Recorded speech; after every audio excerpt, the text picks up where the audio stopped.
Bismillahirrahmanirrahim. Assalamualaikum warahmatullahi wabarakatuh. Nahmaduhu wa nasta'inuhu wa nastaghfiruh wa na'udzu billahi min syururi anfusina wa min sayyiati a'malina may yahdihillahu fala mudhillalah wa may yudlil fala hadiyalah wa nashhadu an la ilaha illallah wa nashhadu anna Muhammadan abduhu wa rasuluh. Amma ba'du.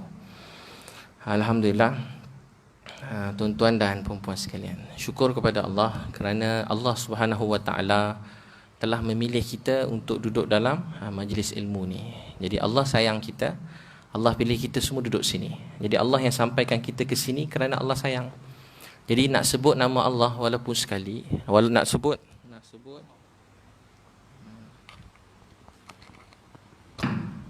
nak sebut nama Allah walaupun sekali, dia satu kurnia Allah yang besar. Sebab ada orang lalu hidup ni, dia makan minum, dia berjalan, diberi rezeki, diberi macam-macam nikmat, tapi dia tak kenal Tuhan yang bagi rezeki pada dia ialah Allah. Dalam dunia, tuan-puan selalu bersedih tak? Selalu bersedih. Apa yang kesedihan paling besar tuan-puan tanggung? Putus cinta, berhutang, bercinta lagi, suami nak kahwin lagi. Kan sakit jiwa kan, macam nak mati kan. Yang lelaki pula nak kahwin lagi.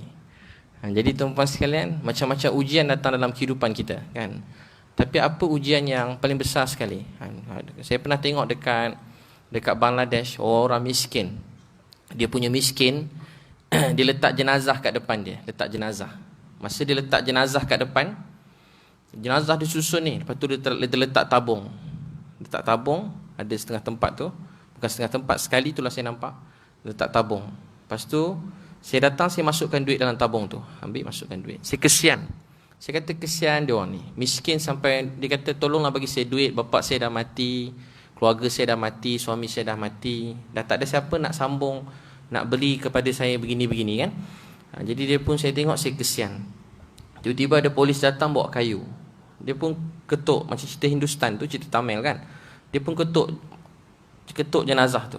Uish, jahatnya polis kat sini, bukan kat Malaysia, negara lain. Dia ketuk-ketuk, tiba-tiba ada ketuk, saya kata kejamnya. Tiba-tiba masa dia ketuk, ada jenazah tu bangun, lepas tu berlari. Rupanya belum meninggal lagi. Rupanya tipu je, ada yang tipu, ada yang betul. Jadi saya tengok, saya kesian. Macam-macam dunia ni drama kehidupan dunia ni. Ada orang pula dekat stesen kereta api kat India. Kalau kita lalu pagi-pagi, dia orang semua tengah berak ke sepanjang jalan tu. Dia tutup kepala je, punggung dia buka.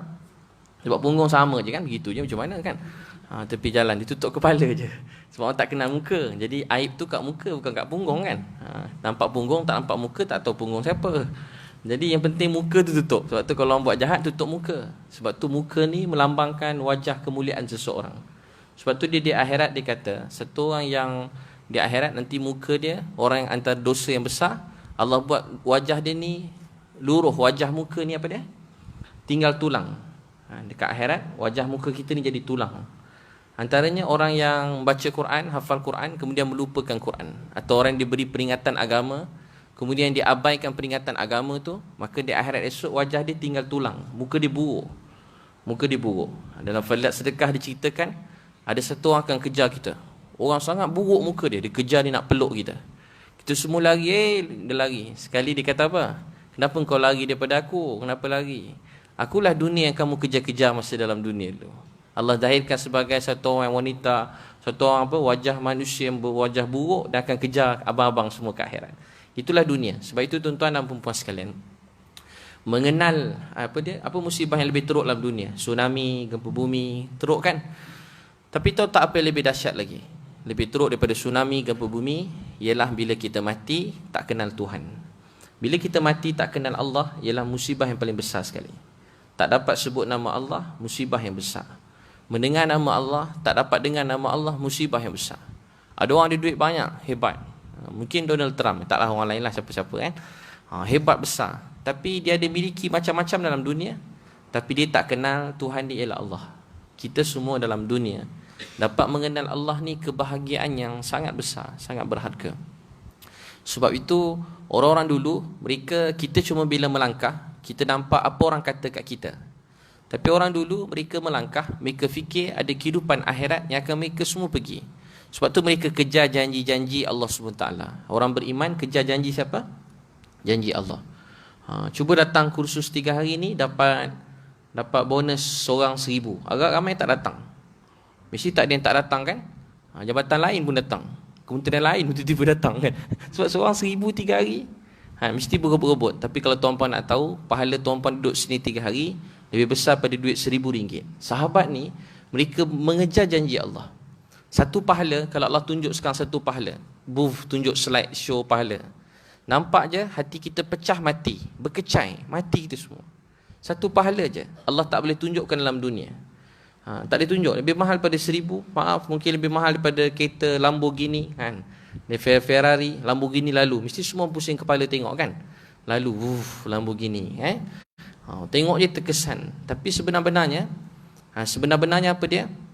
Semua tu tak sama nilai dengan pahala di sisi Allah SWT. Sebab tu sahabat dulu kalau pergi masjid, Nabi kata satu langkah Allah beri satu pahala, ampunkan satu dosa dan tingkatkan satu darjat.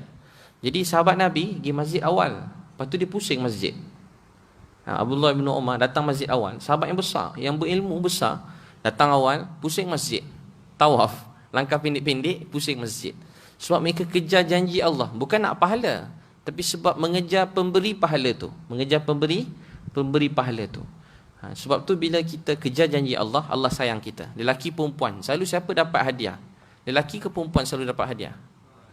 Perempuan kan? Ke lelaki dapat hadiah? Perempuan kan? Hari lahir dia dapat, anniversary dia dapat, hari lahir kita pun dia dapat hadiah. Entah macam mana pula kira tu.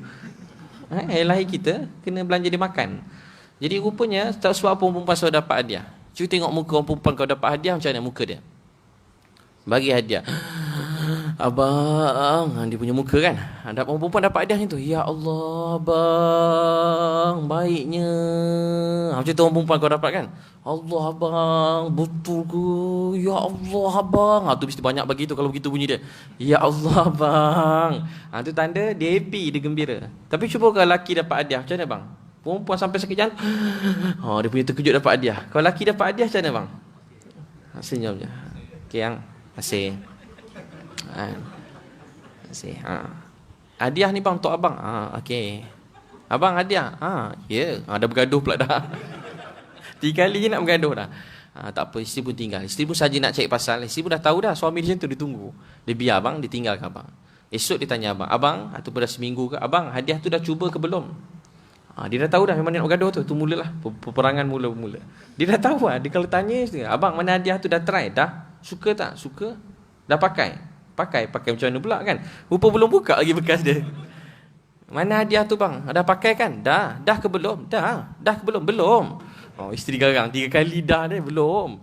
Kat mana hadiah tu? Dalam kereta. Rupa tersorok kat mana? Dalam bonet hadiah tadi. Tersorok kat mana? Kat bonet kereta. Tercampak kat belakang kereta. Sebab tu yang selalu dapat hadiah siapa dia? Orang perempuan. Jadi orang menghargai hadiah, dia dapat hadiah. Jadi manusia sahabat Nabi, dia menghargai hadiah yang Allah beri. Jadi mereka berebut kepada hadiah yang Allah beri. Berebut-rebut. Sahabat Nabi berebut-rebut kepada janji Allah. Sebab tu dalam Quran, Alif Lam Mim Zalikal Kitabu La Raiba Fi Hudal lil Muttaqin. Kenapa Allah letak ayat mula-mula sekali Alif Lam Mim? Siapa tahu apa maksud dia? Siapa tahu maksud dia? Apa maksud Alif Lam Mim? Apa maksud dia? Sudah, apa maksud dia? Maksudnya hanya Allah yang mengetahui maksudnya. Kenapa Allah letak ayat tu mula-mula sikit? Banyak surah Alif Lam Mim Zalikal Kitabu La Raiba Fi Hudal lil Muttaqin. Kenapa Alif Lam Mim? Tilka ayatul kitabil hakim hudan wa rahmatan lil muhsinin alladzina yuqimuna as-salata wa yu'tuna az-zakata wa hum bil akhirati hum yuqinun ulaika ala hudan min rabbihim wa ulaika humul muflihun. Ayat lain-lain Alif Lam Mim. Apa maksud Alif Lam Mim? Apa maksud Alif Lam Mim? Apa maksud Alif Lam Mim? Maksud Alif Lam Mim tak? Apa maksud dia? Maksudnya hanya Allah mengetahui maksudnya. Kenapa Allah letak ayat tu mula-mula sekali? Allah nak ajar kita, kamu ayat pertama pun kamu tak tahu. Macam mana kamu kata saya faham Quran, saya faham agama, kita tak mau dengan nasihat. Kunci kepada ilmu, bila kita start rasa saya tak tahu, tu kunci belajar. Bila kata saya tak tahu, Allah mula ajarkan kita. Jadi tuan-tuan dan puan-puan sekalian, untuk itu sahabat kejar janji Allah. Sahabat kejar janji Allah.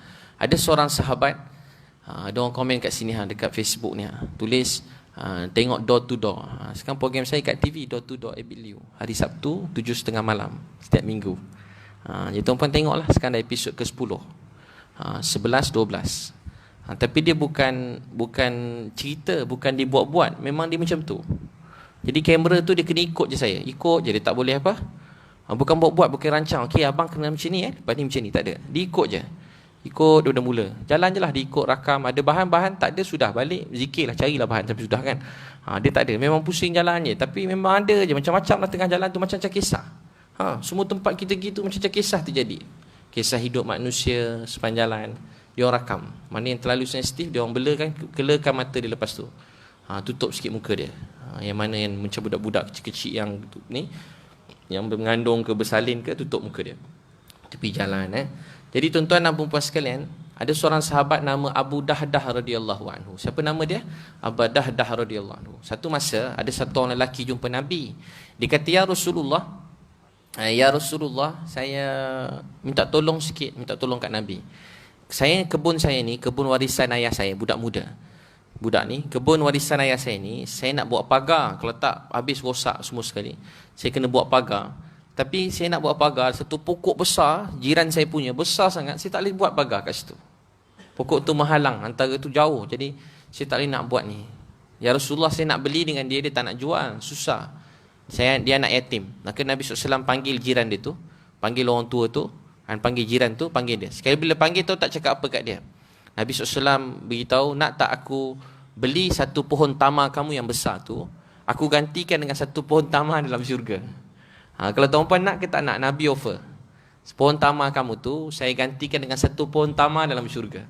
Maka lelaki tadi kata apa? Dia terus tinggalkan Nabi. Jahat juga orang tu. Masa itulah jahat, tak tahulah sebenar macam mana. Dia tinggalkan Nabi. Dia tinggalkan terus. Tak untung ni, dia tinggalkan Nabi. Perniagaan, dia ada hak, maka dia pergi. Tiba-tiba ada seorang lelaki nampak Nabi sedih, budak anak yatim tu sedih. Lelaki ni terus kejar lelaki yang tinggalkan Nabi tadi. Dia pegang tangan orang tu. Dia kata, saudara, kenal tak saya siapa?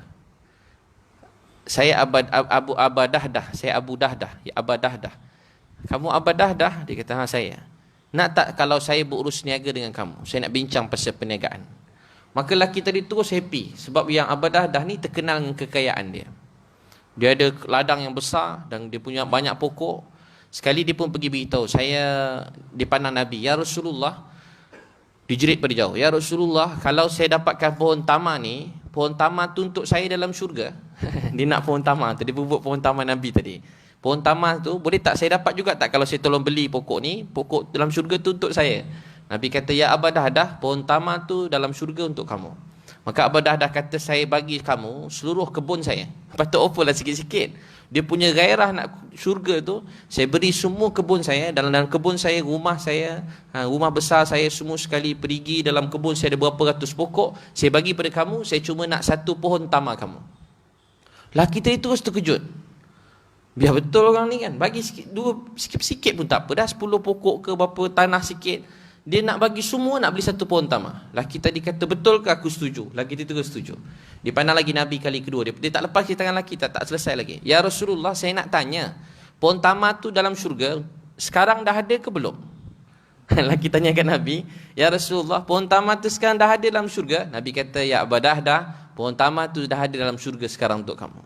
Dia tanya lagi, dia pegang, 2-3 kali tanya Nabi, ya Rasulullah, pohon tamar tu dalam syurga untuk saya dah ada. Nabi kata, ya Abu Dahdah, pohon tamar tu telah siap untuk kamu dalam syurga. Abu Dahdah balik rumah dan beritahu keluarga dia, siapkan barang dan kita semua pindah malam ni. Sesungguhnya abang telah jual seluruh tanah kebun harta abang ni untuk dapatkan satu pohon tamar. Isteri terus menjerit, abang dah gila, kenapa abang? Ya Allah Tuhanku, dah kenapa abang kena rasuk ke? Kalau kita macam itulah, abang dah kenapa ni? Dia kata, abang gantikan, jual semua ni, abang beli satu pohon tamar dalam syurga. Kata isteri dia, wahai suamiku, sepanjang saya hidup dengan kamu, saya tak pernah rasa kamu lebih bijak, lebih pandai, lebih hebat daripada hari ini. Kamulah lelaki suami yang baik, yang saleh, saya sayang pada kamu. Apa dia buat? Isteri dia gembira sebab jual semua sekali untuk dapat apa? satu pohon tamar dalam syurga. Tengok sahabat dulu. Mereka kejar janji Allah. Bukan soal janji, siapa yang memberi janji. Ini soal cinta.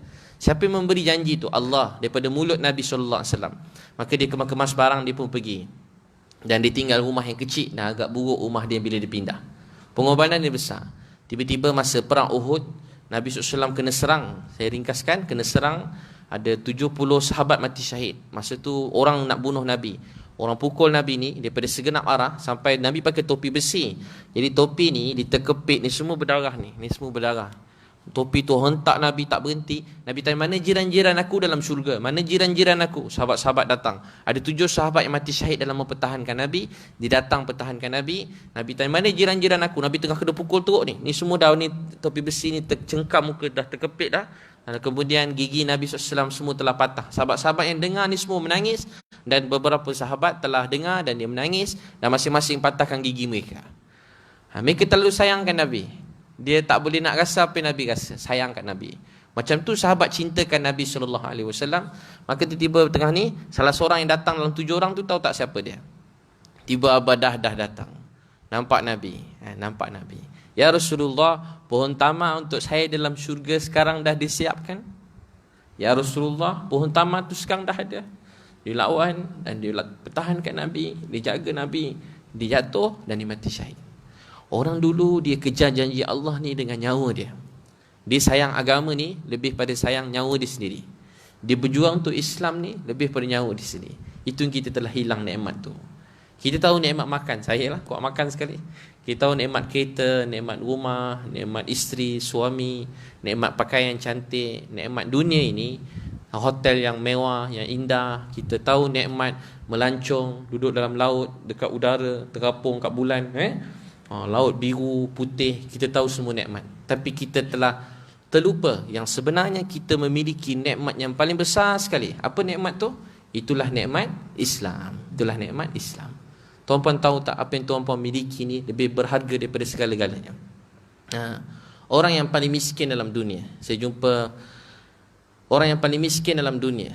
Saya selalu beritahu daripada orang miskin-miskin. Tuan-puan esok kalau jumpa orang miskin-miskin, kadang dia putus asa.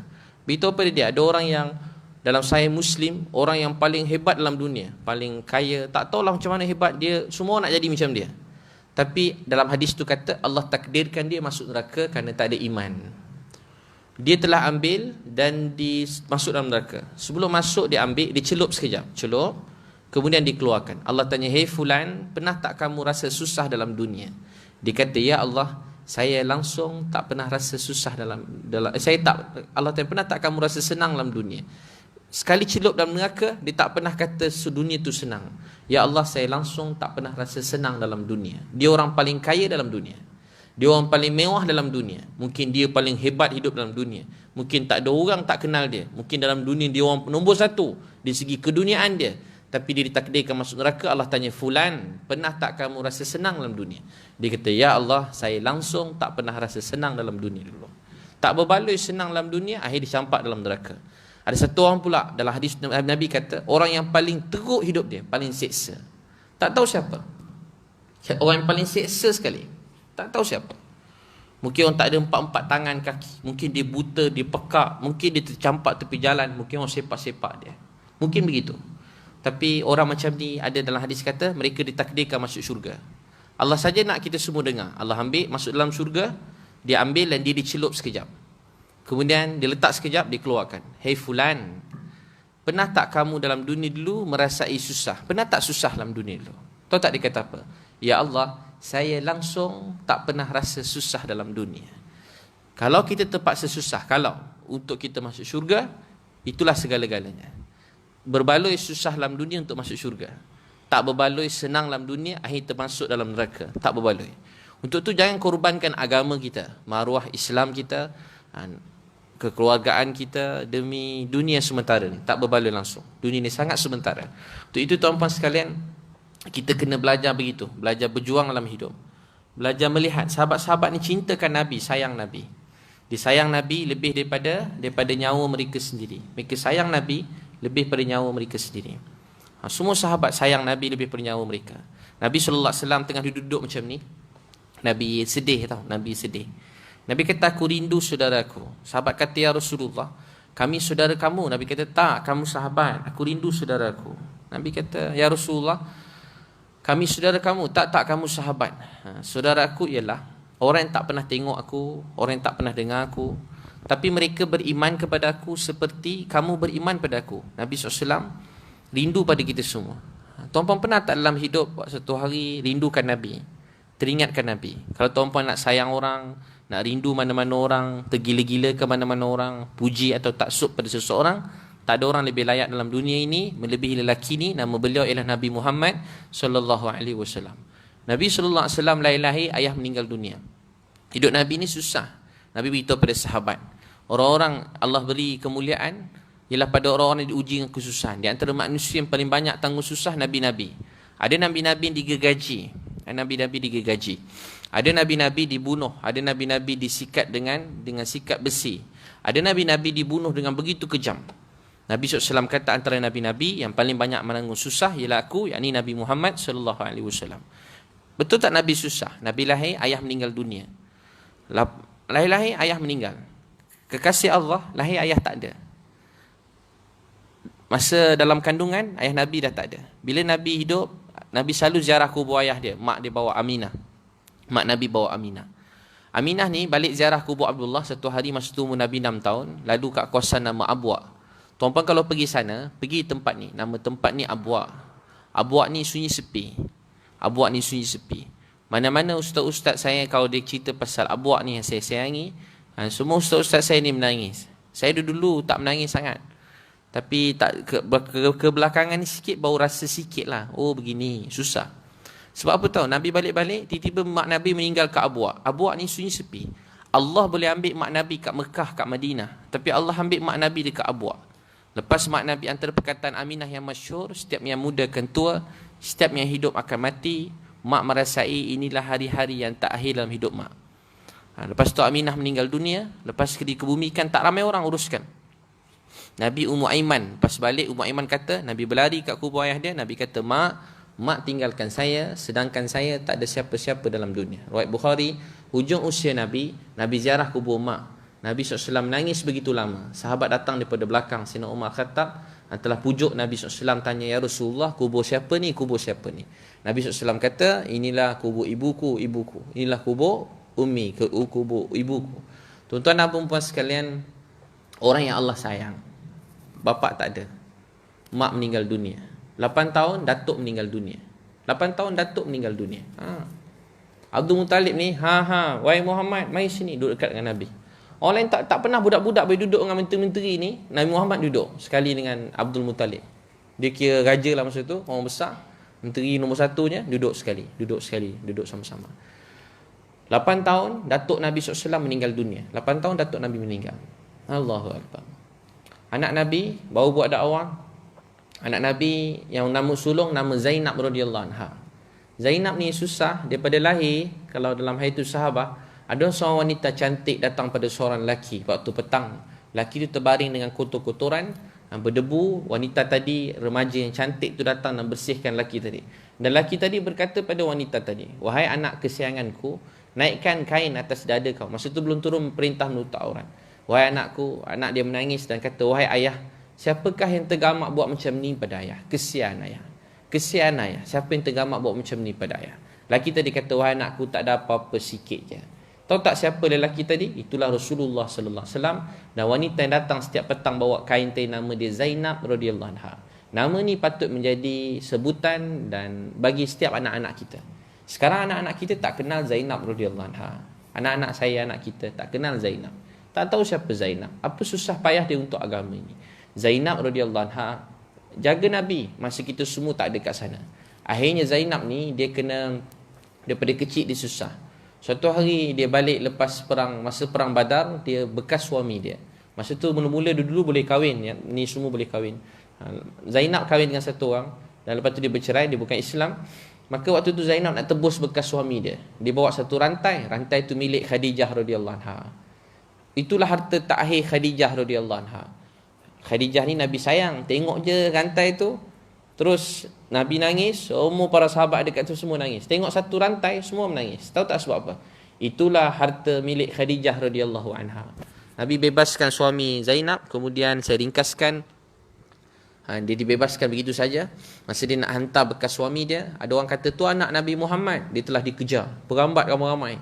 Seorang pun boleh sakitkan dia, tapi ramai-ramai serang Zainab. Zainab cuba lari, dan masa tu dia mengandung, dia telah ditombak. Dan dia jatuh daripada unta. Dia ditombak, jatuh daripada unta, dan dia keguguran.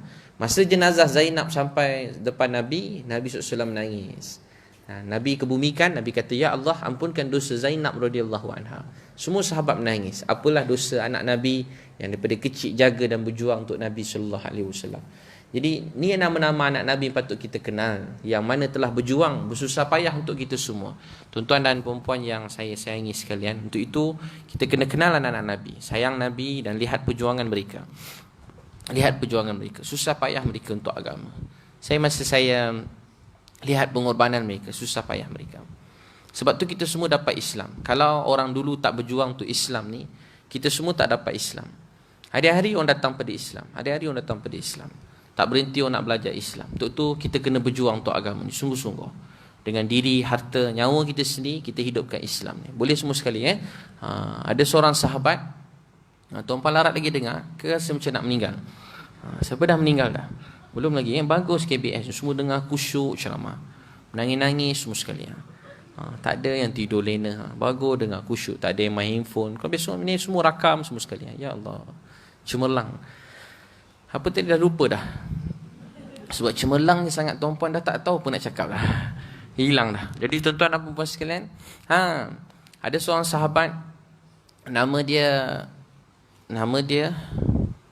entah hilang nama dia, Anas bin Nadar radhiyallahu anhu. Dia kata, ya Rasulullah, saya nak tunjuk pada Allah apa yang saya akan buat untuk agama ni. Saya nak tunjuk pada Allah apa saya akan buat untuk agama. Dia tak pergi perang Badar, dia sedih. Jumpa Nabi, dia nangis.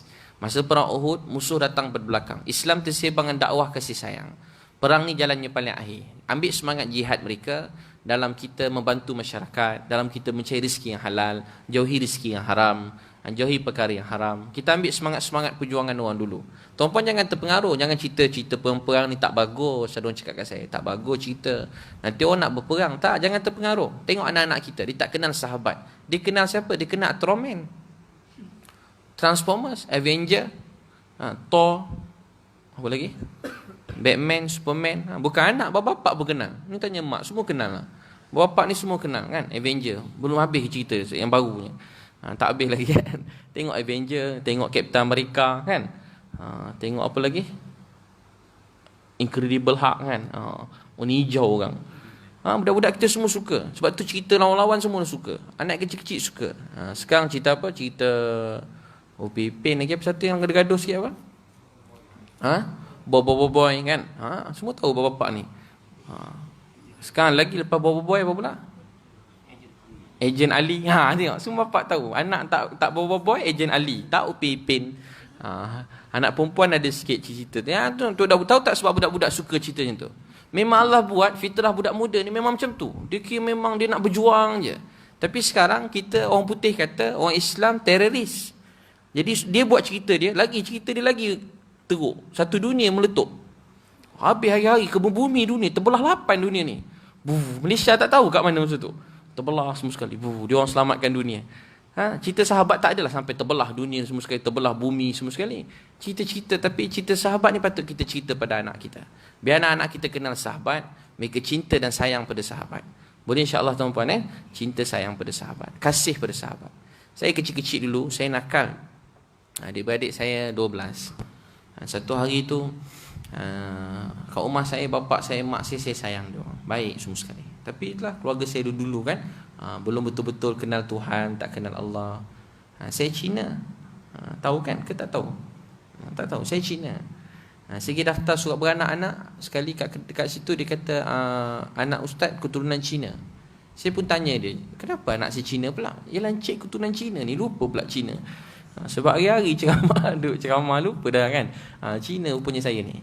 Jadi lepas tu kecil dulu bapak saya memang dulu lah, zaman dulu kan. Cerita saya kecil, bapak saya kaya, senang. Dia lain macam sikit hidup tu. Tak kenal Allah, tak kenal Tuhan.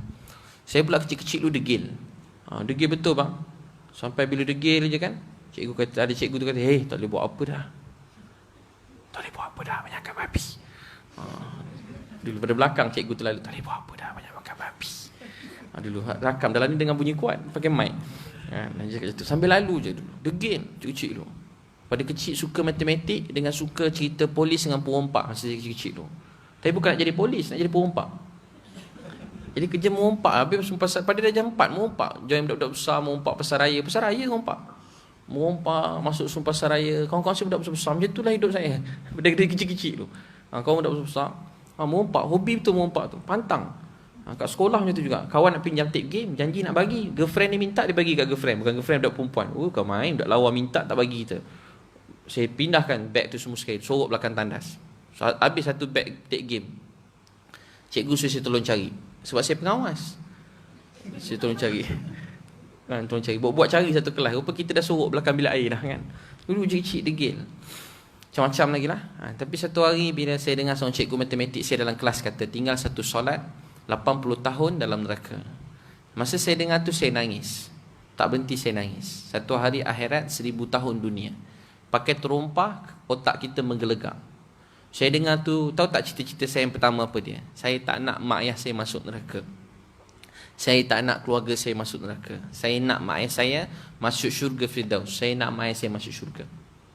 Saya belajar kenal Allah, pergi masjid ke pintu belakang, nyuruh-nyuruh. Bapak saya garang, kadang belasah saya. Dia angkat kayu pukul 7, anak-anak semua dalam rumah. Bukan anak-anak, jiran-jiran sikit masuk rumah. Garang bapak saya. Dia kalau pegang kayu ni, dia kalau pergi jauh kan, Pahang ke KL, gerak sekarang. Daripada berak tak jadi, cancel, terus gerak. Bapak saya tu. Tapi dia romantik, dengan mak saya dia romantik. Mungkin sebab tu Allah beri dia hidayah. Dengan mak romantik, penyayang. Dia kalau makan berdua bang. Siap makan suap-suap lagi. Kita pula tengok seram juga. Makan suap-suap. Tu tak apa lagi, mak masak belakang, dia peluk dari belakang. Dulu ayah saya. Tu tak apa lagi, mak masuk bilik air, bapak masuk sekali. Tahu pula dia yang tu. Tu hadis Nabi tau bang, sunnah mandi suami isteri. Apa anda buat? Mandi jangan malam ni, tunggu hari ketiga. Saya balik malam ni keratkan kaki kan, tak adalah. Gurau. Jadi mandi sekali tu sunnah Nabi. Berebut air lah bang. Jangan mandi jauh-jauh. Atau mandi ramai-ramai, bawa mak yang betul sekali mandi semua sekali kan. Mandi berdua je, tu sunnah Nabi. Tu Nabi ajar, memang dapat pahala. Nak sunnah-sunnah lain payah, yang tu mampu bang, buatlah bang. Itu pun tak nak pahala, dapat seronok, dapat sedap pun dapat, semua dapat kan. Apa lagi bang, buat balik kang. Mandi sekali balik mandi sekali. Lepas tu tapi Nabi mandi berebut air. Jangan mandi jauh-jauh pula. Yang mandi sebelah sana sempit pula air ni, jauh sikit kan. Tu dah bergaduh pula kan. Kasih sayang. Nabi keluar masuk rumah bang, cium isteri. Abang ada buat? Keluar rumah masuk cium. Kalau takut batal duduk, cium kepala kalau tak mampu sudah sini sikit, laga gigi palsu. Gigi palsu. Sunnah Nabi. Romantik. Nabi kalau kat masjid ulur kepala kat rumah, isteri sikatkan kepala Nabi. Kasih sayang. Bapak saya amalkan sunnah-sunnah Nabi tu semua amal. Walaupun dia belum kenal Allah. Lepas tu tahu tak apa jadi. Saya pun pergi masjid ke pintu. Kalau pergi jauh-jauh, Pahang pergi KL atau Johor pergi KL, mak saya tak ikut, bapak saya tak akan makan. Jadi kerana kisah cinta mak ayah kami anak-anak selalu kelaparan. Terbulung. Pergi jauh-jauh, kalau sebut KFC je, KFC, bapak saya berhenti belasah dulu. Bapak saya memang tak ada beli kat KFC, takut. Tak suka.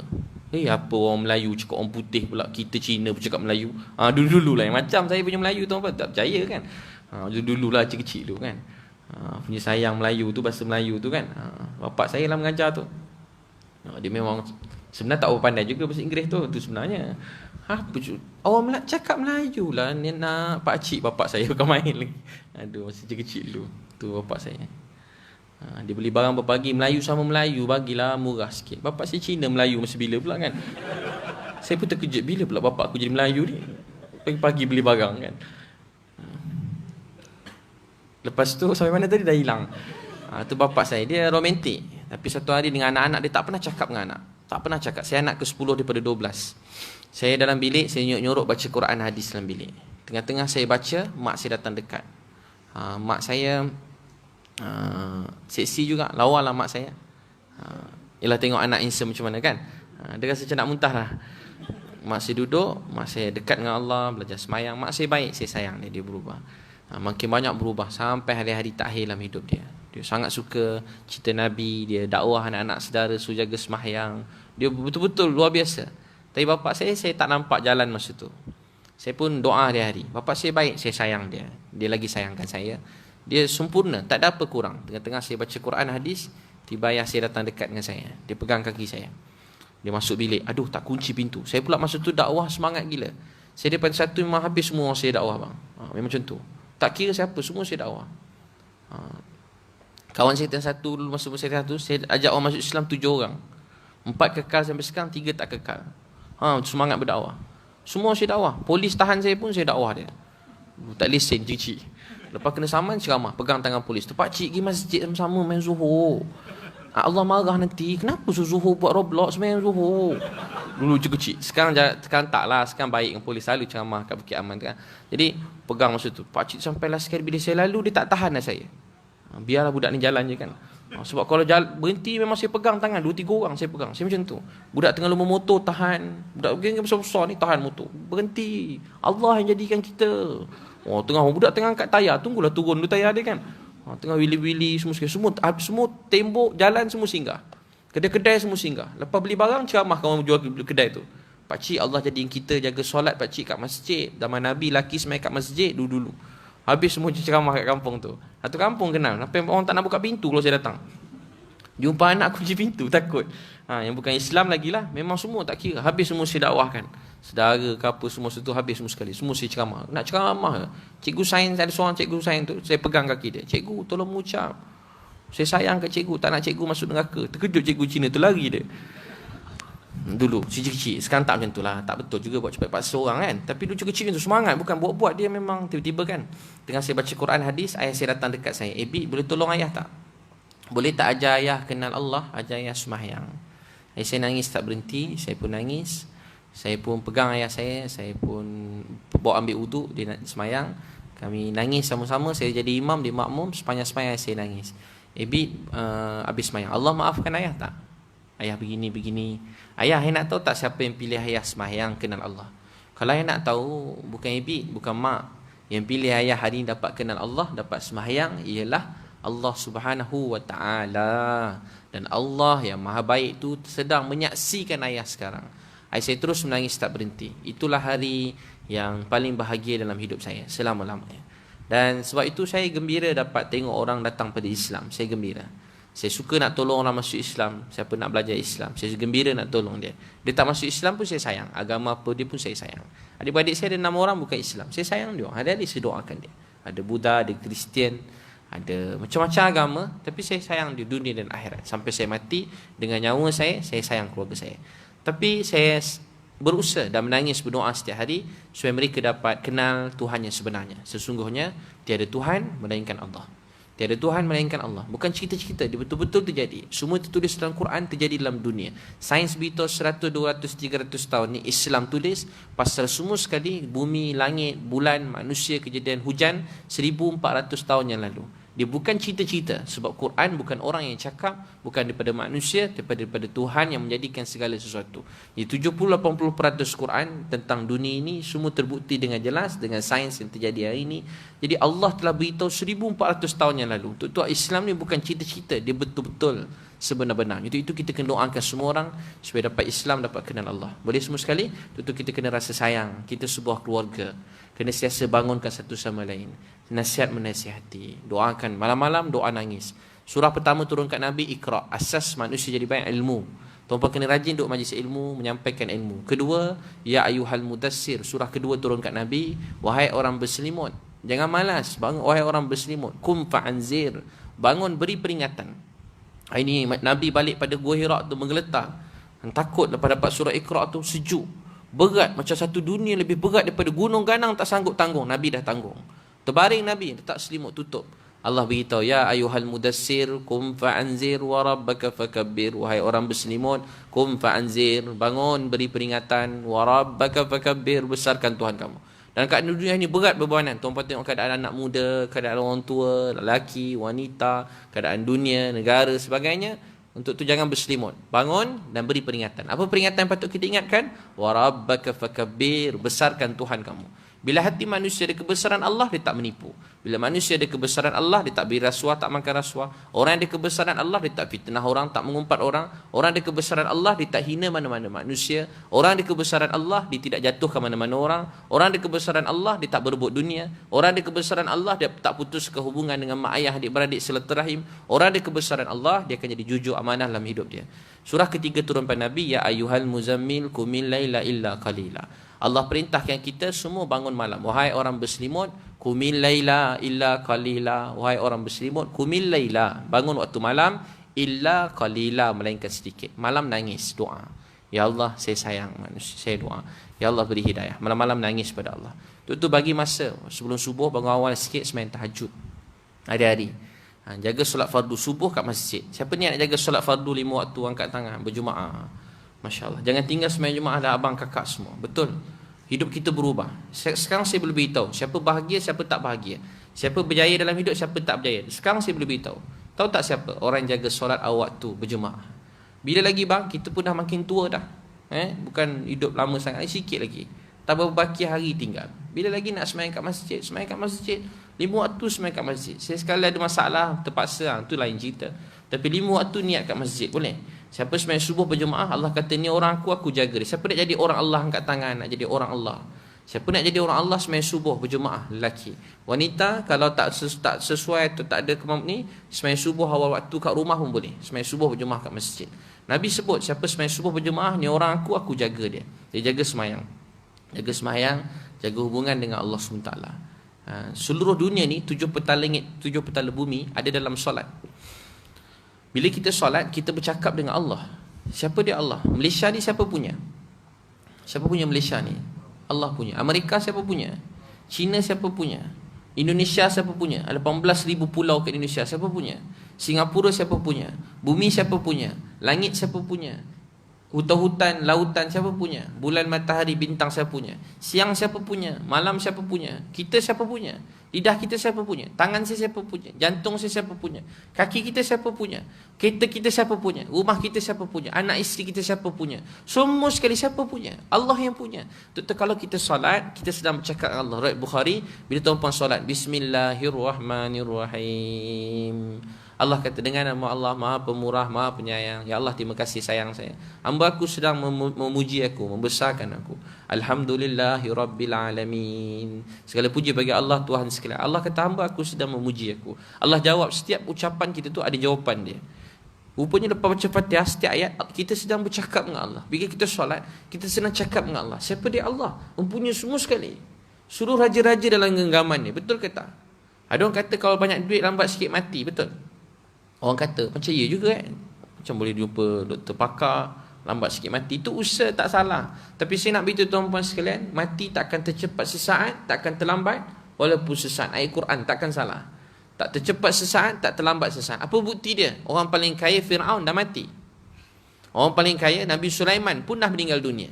Yang kaya siapa? Semua orang kaya-kaya dalam dunia, semua dah tak ada dah. Raja-raja dulu. Mana atuk nenek yang kita sayang? Tak ada. Mana mak ayah kita? Pun dah banyak yang tak ada. Satu hari nanti kita akan tinggalkan dunia ni. Kita akan mati berjumpa dengan Allah. Hidup ni bukan gamble, life diperjudikan. Tuhan terima, tak terima, tak apa. Tak.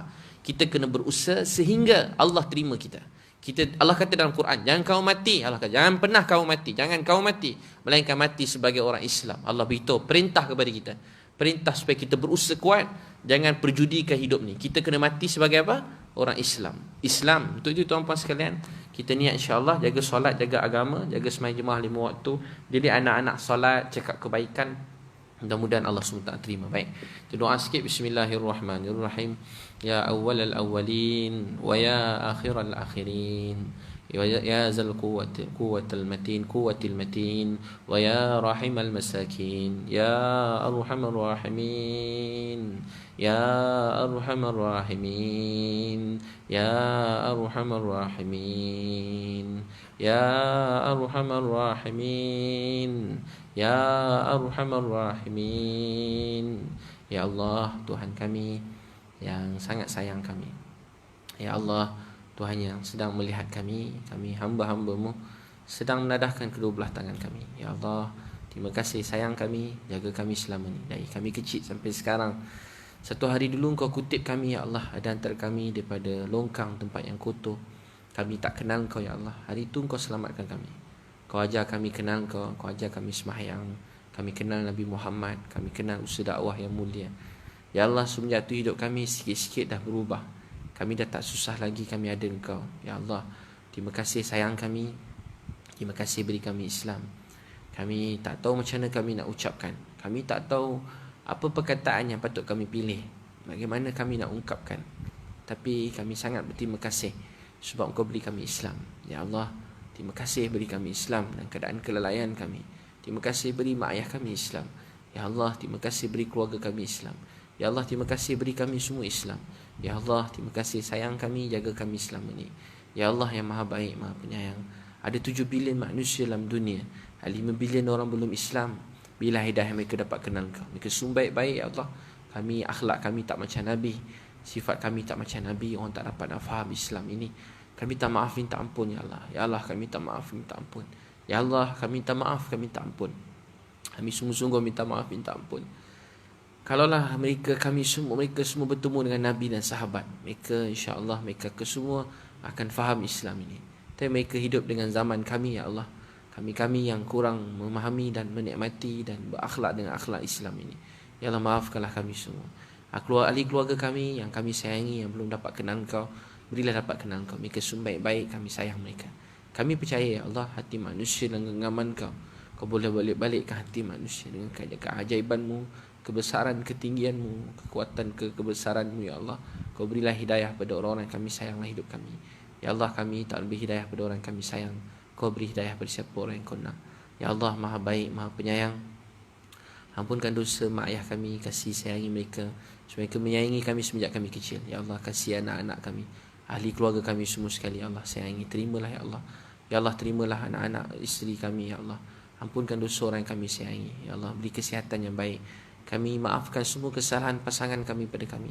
Kami redha atas mereka. Jagakan mereka dengan baik ya Allah. Di mana pun mereka berada ya Allah, ahli keluarga yang kami sayangi, Kau jagakanlah mereka ya Allah. Ya Allah, ada orang yang kami sayang telah pergi.